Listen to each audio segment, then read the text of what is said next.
The wind carried the scent of dust and pine through the valley that evening, whispering through the dry grass and the sagging boards of an old cabin. A man stood a few yards away, holding a small child in his arms, while 4 little girls stood beside him in silence. Their dresses fluttered faintly in the breeze, worn from too many washings and too many days on the trail. Behind them, the horizon burned gold and orange, as if the sun itself was bowing to the last of his strength. He had once owned acres of land, cattle that grazed freely, and a house filled with laughter. But that life had been swept away like a fragile barn in a storm. Now all that remained was this small patch of earth and the fragile hope that the world might still have a bit of mercy left for him and his daughters. The cabin looked abandoned, half swallowed by the wilderness. Its porch leaned forward, its roof sagged, and the windows gaped like tired eyes. But to a man with 5 hungry mouths to feed and no roof of his own, it was salvation. He had found it after 3 days of wandering with his girls, his boots worn to the soles, his heart heavier than the sky above. The eldest girl had stopped speaking. The second had stopped smiling. The youngest clung to him even in her sleep, and yet when he looked at them standing there in the dying light, he knew he could not give up, not while they still believed he could protect them. He set the baby down gently, brushed his sleeve across his brow, and took a slow step toward the door. Every creak of the boards beneath his boots seemed to echo through the silent clearing. He imagined the family who had once lived here, perhaps long gone or buried nearby, their memories still haunting the air. The door moaned when he pushed it open, revealing a room covered in dust and cobwebs. Broken chairs lay in one corner, a forgotten cradle in another. It smelled of wood smoke and time. Still, it was shelter, and that meant more than anything. He turned back to the girls and gave a faint nod. "This'll do," he said softly. That night, as the fire flickered in the small hearth, the girls huddled close together beneath a thin blanket. The baby slept against his chest, her tiny breath steady against his heart. Outside, the wind howled like a warning, and the old trees groaned in the darkness. He sat awake long after the children slept, staring into the flames. His thoughts wandered to the past, the wife he had buried in a grave, marked only by a wooden cross, the drought that had turned his fields to dust, and the debt that had driven him off his land. Everything he had built was gone, and he was left to start again from nothing. But starting again meant facing the wilderness, the hunger, and the memories that refused to fade. Morning came cold and gray. He rose before dawn, splitting firewood with hands rough from years of labor. The girls helped as best they could, fetching water from the creek, sweeping the dirt floor, and trying to make the cabin feel like home. They found an old rocking chair that still worked, and a few rusted pans that could be cleaned. For the first time in weeks, there was a flicker of peace in their tired eyes. But the peace was fragile. Supplies were low, the nearest town was miles away, and the winter air was already sharpening with the promise of snow. He knew that surviving here would take more than strength, it would take faith. By the 3rd day, the baby had fallen ill. Her tiny body burned with fever, and the sound of her weak cries tore through the quiet nights. He tried everything he could, cooling her forehead with damp cloths, wrapping her in his coat, praying silently when no one could hear. The older girls watched with wide, frightened eyes. He told them it would be all right, but his voice cracked each time he said it. The nearest doctor was a full day's ride away, and he had no horse left to make the journey. All he could do was hold his child and whisper promises he no longer believed.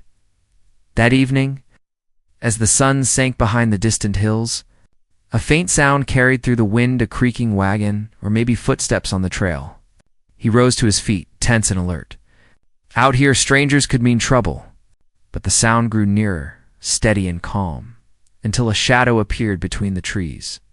A figure moved slowly toward the cabin, wrapped in a dark cloak, carrying something over one shoulder. The girls gathered behind their father, their small hands clutching his coat.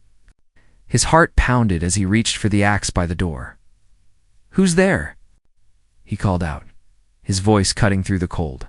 The figure stopped, the wind tugging at the cloak. Then a woman's voice answered, low but clear. Someone who heard the crying. She stepped into the fading light, revealing a face tired from travel yet calm, with eyes that seemed to hold both sorrow and wisdom. In her hands, she carried a small satchel of herbs and cloth. "I mean no harm," she said quietly. "Your child, she needs help." For a long moment he said nothing. The fire crackled behind him, and the baby's weak whimpers filled the silence. He could feel his daughters trembling against him, torn between fear and hope. The woman's gaze did not waver. "Let me see her," she said again. There was something in her tone, steady, kind, unafraid, that made him lower the axe. Slowly, he stepped aside. She entered the cabin, the floorboards groaning beneath her boots. Her hands moved gently as she knelt beside the fire and reached for the baby. The girls watched in silence, their eyes wide as she murmured words they did not understand. The air filled with the faint scent of crushed herbs and smoke. For the first time in days, the child's breathing eased, her cries fading into soft whimpers. The father stood by the door, watching every move the stranger made, torn between gratitude and suspicion. When she was done, the woman sat back, exhaustion etched across her face.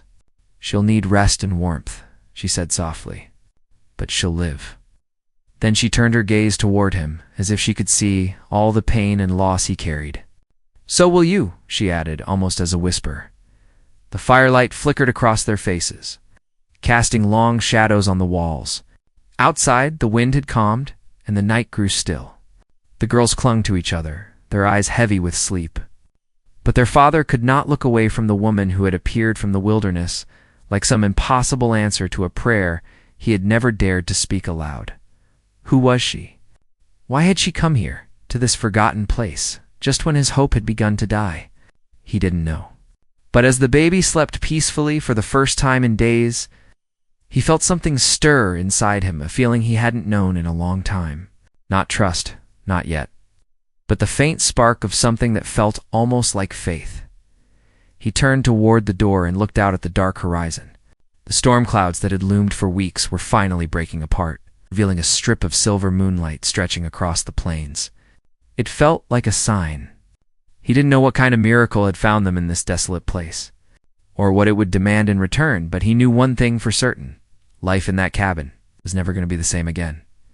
Morning came quietly, the kind of morning where the light creeps in slow and cold, touching the frost on the window before it reaches the people inside. The cabin felt different, as though something unseen had settled there overnight. The stranger, the woman who had come out of nowhere, was still asleep near the fire. The baby lay beside her, wrapped in a wool blanket, breathing easier than she had in days.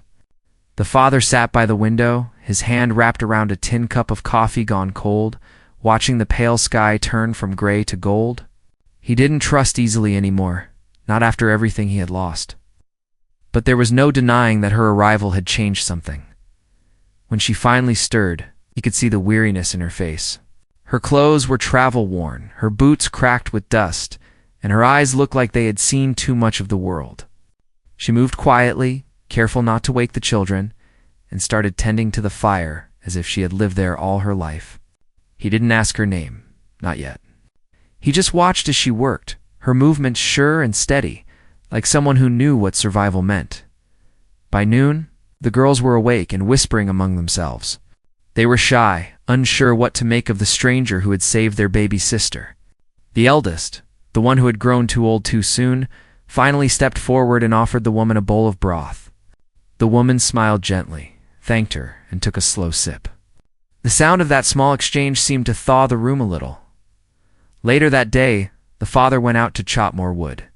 Each swing of the axe echoed through the clearing, steady and rhythmic.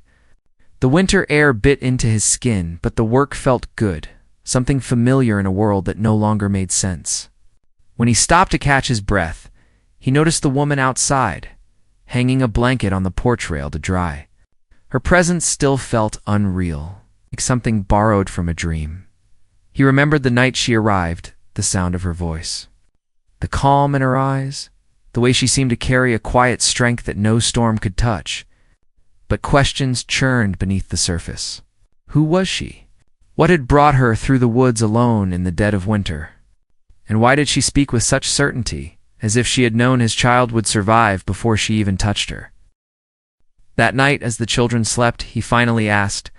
She sat near the fire again, her hands busy grinding herbs in a small stone bowl.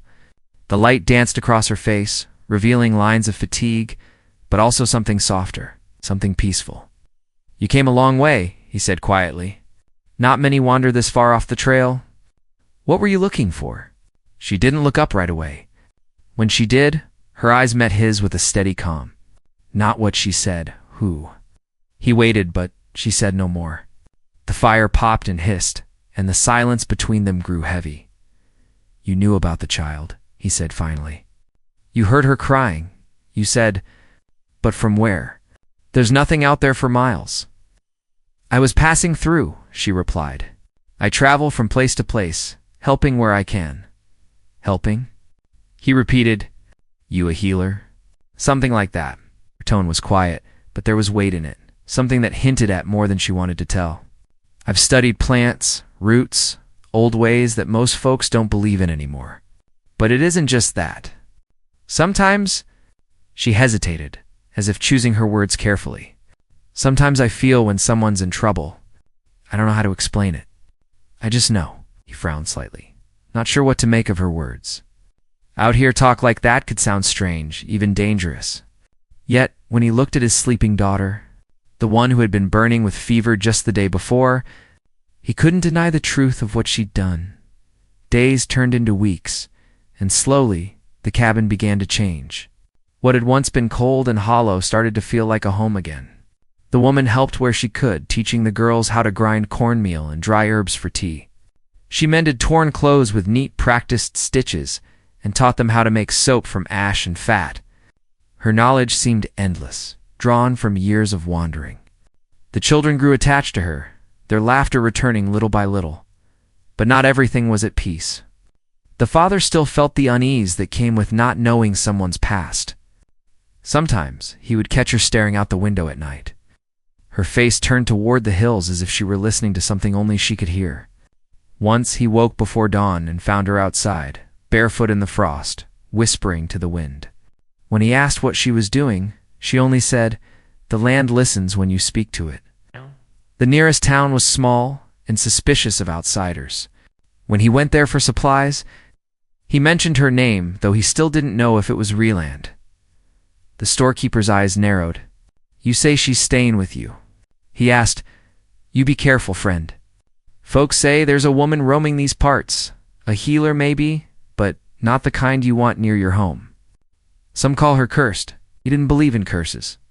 Not really. But on the ride back, her words echoed in his mind. When he reached the cabin, he saw smoke curling from the chimney and the children's laughter spilling through the air. Whatever the town thought of her, he couldn't ignore what she had done for his family. Still, doubt has a way of finding cracks in even the strongest hearts.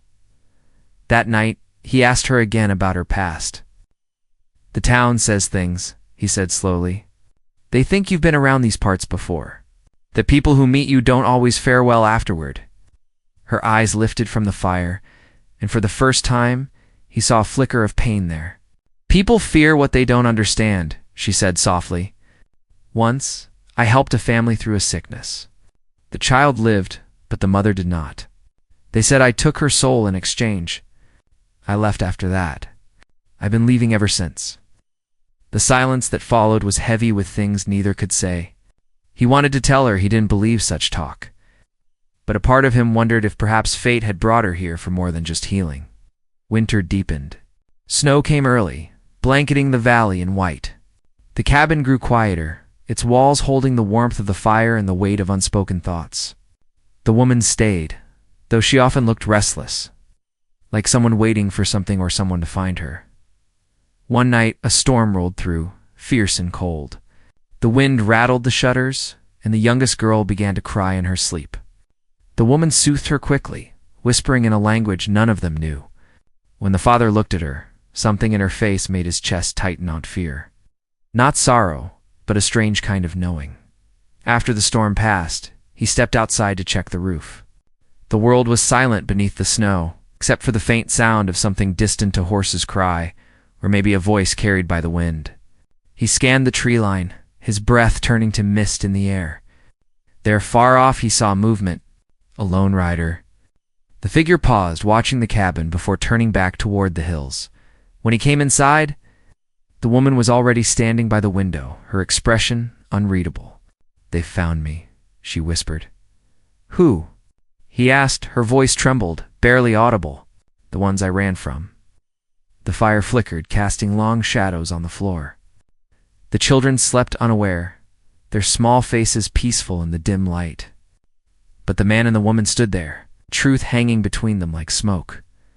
Whatever peace had settled in the cabin was gone now, replaced by something heavier, a quiet warning that the world outside is about to reach their door. And as the night deepened, the man understood one thing. The woman who had saved his child had brought more than healing to his home. She had brought the past with her, and the storm it carried was only beginning to rise. The snow had settled thick across the valley, muffling every sound except the crackle of the fire inside the cabin. The man had barely slept since that night, when the woman whispered that someone had found her. Each morning he rose before the sun, scanning the distant tree line for movement. The children didn't notice the change in him, but the woman did. She watched in silence as he stood by the window with that same guarded look, the look of someone who'd already lost too much and feared losing again. Woman spoke little about the people who might be following her. She only said they came from the southern borderlands. Men who believed her knowledge of healing and herbs was something to be feared or controlled. Once, she'd belonged to a small community there, a group that wandered between settlements helping the sick.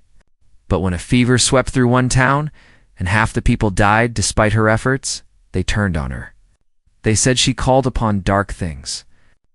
They burned her home and drove her into the wilderness. She had been running ever since. The man listened quietly to her story as the wind howled outside.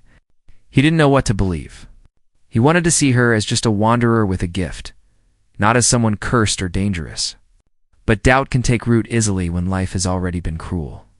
And the thought of danger following her into his children's fragile world kept him awake at night as days turned into weeks.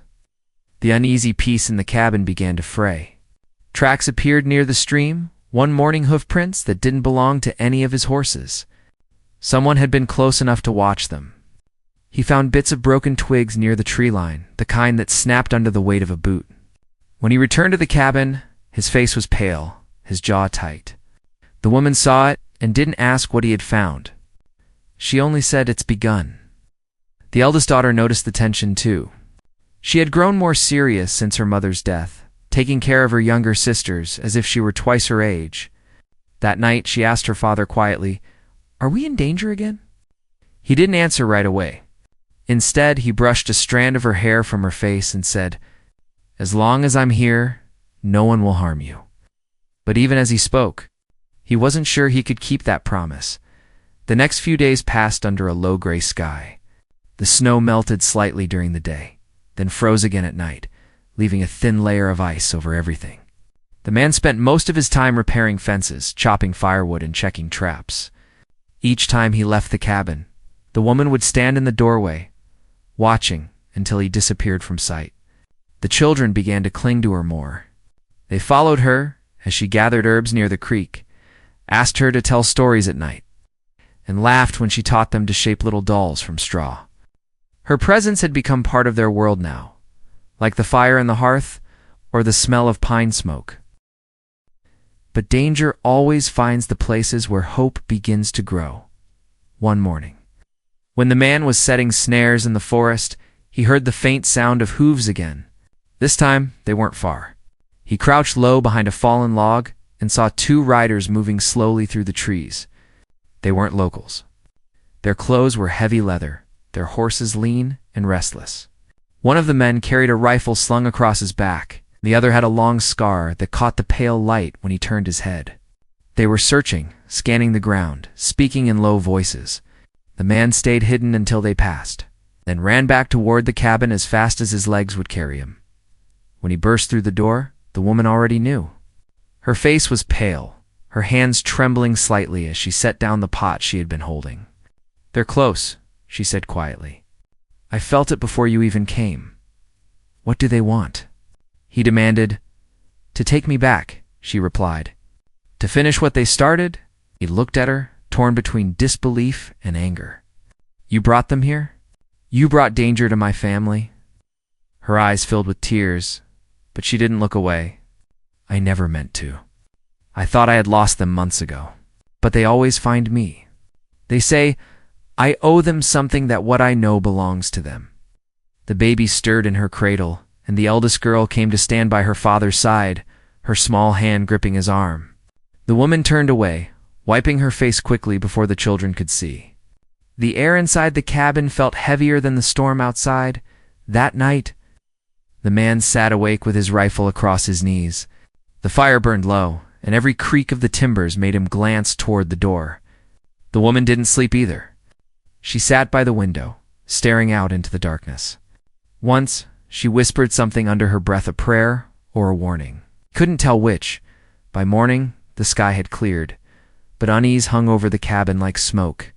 The man decided to ride toward the nearest town to find out if anyone had seen the strangers. Before he left, he told the woman to stay inside and keep the children close. If anyone comes near, take them into the root cellar and wait for me, he said. She nodded, her hands folded tightly together. The trail to town was long and silent. Halfway there, he stopped by a ridge that overlooked the valley.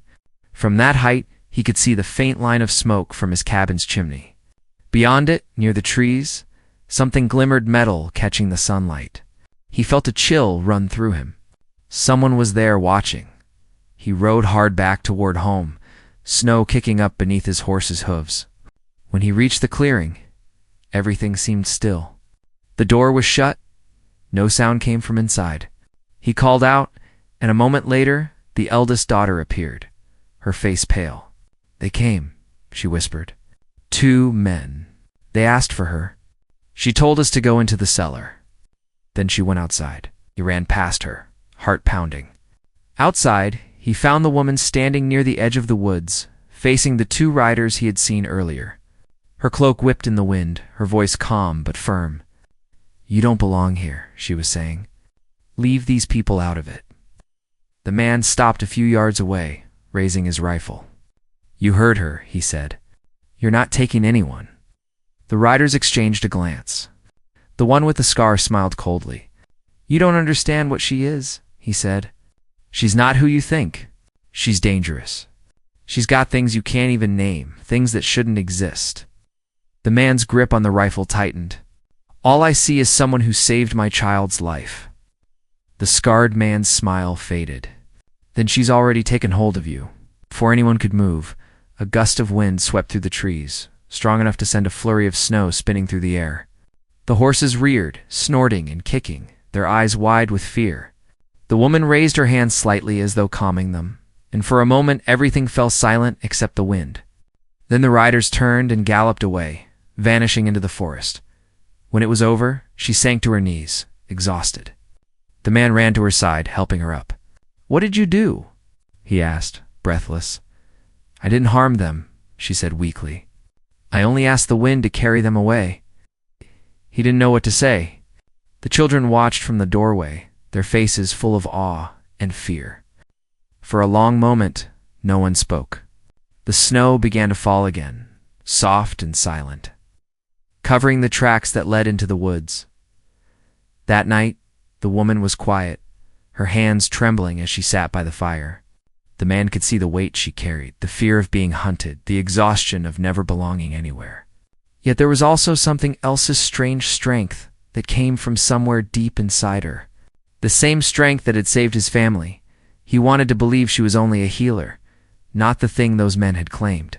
But deep down he knew the truth was more complicated. Whatever power she carried, it had drawn both mercy and danger to his doorstep. And though the riders had gone, he knew they would return. Outside, the wind howled through the trees once more, carrying with it the faint echo of voices that promised the story of this small cabin was far from over. The snowstorm that followed that night was unlike any before. The wind screamed through the valley, shaking the cabin walls until the timbers groaned as if they might split. The fire struggled to stay alive, the smoke curling low and restless. Inside, the family huddled close, every shadow feeling heavier, every sound outside sharper and nearer. The man kept his rifle within reach, his eyes fixed on the window, knowing those riders hadn't gone far. The woman sat quietly beside the hearth, her hands clasped tightly together, her face pale with exhaustion and fear. The children whispered to one another, asking if the men would return. And he told them they were safe, but even he could hear the doubt in his own voice. By dawn, the storm eased, leaving the land buried deep in white. The silence after was haunting, broken only by the faint creak of ice-laden branches. The man stepped outside, his boots sinking into the snow up to his knees. He scanned the tree line, heart pounding. For a moment, nothing moved, but then he saw it, a dark figure far off, standing still among the trees, watching. It vanished before he could raise his rifle, swallowed by the morning mist. When he returned inside, his face was grim. "They're still out there," he said quietly. The woman nodded. She seemed to have known it all along. "They won't stop until they find what they came for," she murmured. He turned to her. "Then tell me what it is they want." For a long moment she didn't answer. The fire popped softly, the children's eyes wide as they watched her. Finally she said, "There's a small book. It holds the old healing ways plants, words, and prayers that were passed down through generations. It's not magic, not the kind they think it is, but they want it because they believe it gives power. When I fled, I took it with me. It's hidden here." The man's gaze shifted toward the corner where an old trunk sat half buried beneath blankets. "You brought it here?" She looked up at him, her voice trembling. "It's not just words in there, it's my mother's handwriting, my grandmother's too. It's all I have left of where I came from. I couldn't leave it behind." He ran a hand through his hair, torn between understanding and fear. "If they know it's here, they'll burn this place to the ground to get it." "I know," she said softly. "That's why we have to be ready." For the next few days they prepared in silence. The man reinforced the door and covered the windows with thick planks. The eldest daughter helped gather wood and carry buckets of water inside. The younger ones kept close to their father or the woman, never straying far. The air inside the cabin grew heavy with waiting. Each night, the wind howled across the valley, and sometimes in the distance, they could hear the faint echo of horses. One evening, as the sky turned crimson and the first flakes of snow began to fall again, the woman sat beside the fire with the book open on her lap. The pages were worn, filled with delicate writing that looked like it could crumble at a touch. "My people believed every life was tied to the land," she said quietly, not looking up. "If the land dies, so does the heart of those who live on it. That's why I came north. I thought I could start again somewhere untouched, somewhere still pure." The man watched her from across the room. "You could still do that," he said. "Once this is over, you can start again here." Her eyes lifted, and for the first time in days, she almost smiled. But then her expression darkened. "If we survive this," he looked toward the window. "We will," but he didn't sound certain. That night, no one slept. The horses in the shed began to snort and stamp, uneasy. The wind outside carried a sound, a distant whistle that didn't belong to the storm. The man rose quietly, his rifle in hand, and opened the door a crack. Through the falling snow, he saw lanterns moving in the distance. At least 3, maybe more.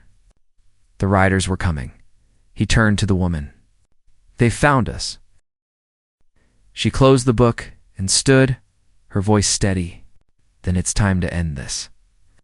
The children were frightened, their faces pale. The eldest girl took the baby and led her sisters to the root cellar just as their father had taught them. "Stay quiet," he whispered. "No matter what happens." The door shut behind them, sealing them in the dark. Outside, the snow glowed faintly beneath the lantern light as the riders approached. The man and the woman stood side by side in front of the cabin, their breath turning to white mist. The leader dismounted first, the scarred man from before. His eyes gleamed under the moonlight, hard and cold. "You should have given her up when you had the chance," he said. The man lifted his rifle, his voice calm but firm. "You'll not take anyone from this place." The scarred man smirked. You think you can stop us? You don't even know what she's hiding." The woman stepped forward, her cloak fluttering in the wind. "It's not what you think. That book doesn't belong to you." He laughed harshly. "Belong? You stole it? You think you can keep its power for yourself?"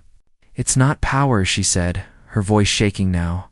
"It's knowledge meant to heal, not destroy." The man beside her Could feel the tension building like thunder in the air. The riders behind the leader began to fan out, forming a half circle around them. The horses pawed the ground, restless. As if sensing what was about to come, the woman's hand brushed against his arm, a silent signal. "Stay close," she whispered. "If they come for me, don't let them take the children." He nodded once, jaw clenched. "They won't touch this place." Suddenly, one of the riders spurred his horse forward, lunging toward them. The man fired a warning shot into the snow, the sound echoing through the valley. The horses reared and snorted, their riders shouting in alarm. For a heartbeat, everything froze: the wind, the movement, the world itself. Then chaos erupted. The riders dismounted and rushed forward, boots crunching through the snow. The woman stepped back toward the cabin door, her voice rising in a low chant that carried over the wind. The fire inside the cabin flared suddenly, lighting the windows with a fierce orange glow. The air felt alive, charged with something unseen. The riders hesitated, fear flickering in their eyes. The scarred man raised his pistol. "Enough of your tricks," he shouted, but even as he aimed, the wind roared up from the valley, tearing through the clearing with a strength that made the trees bend and groan. The lanterns went out, plunging everything into half-darkness. Snow swirled around them, thick and blinding. The man grabbed the woman's arm, pulling her toward the door. "Inside?" he shouted over the storm. They stumbled through the threshold as the wind howled harder, rattling the cabin's walls. From outside came shouts, curses, the sound of horses fleeing into the night. Then silence. The fire dimmed again, leaving them in the flickering glow. The woman sank to the floor, trembling. "I didn't call that wind," she whispered. "It came on its own." He knelt beside her, still catching his breath. Whatever it was, it scared them off. Her eyes lifted to his, full of fear and something deeper. "They'll come back. And next time, they won't just come for the book. They'll come for all of us." He looked toward the window where the storm still raged, knowing she was right. Somewhere out there, the scarred man was regrouping, waiting for his chance. The tension in the air was far from Gannett. It was only shifting. It's tightening around them like a storm waiting to break. He took her hand then, his voice low and steady. "Then we'll be ready for them. Whatever comes next, we face it together."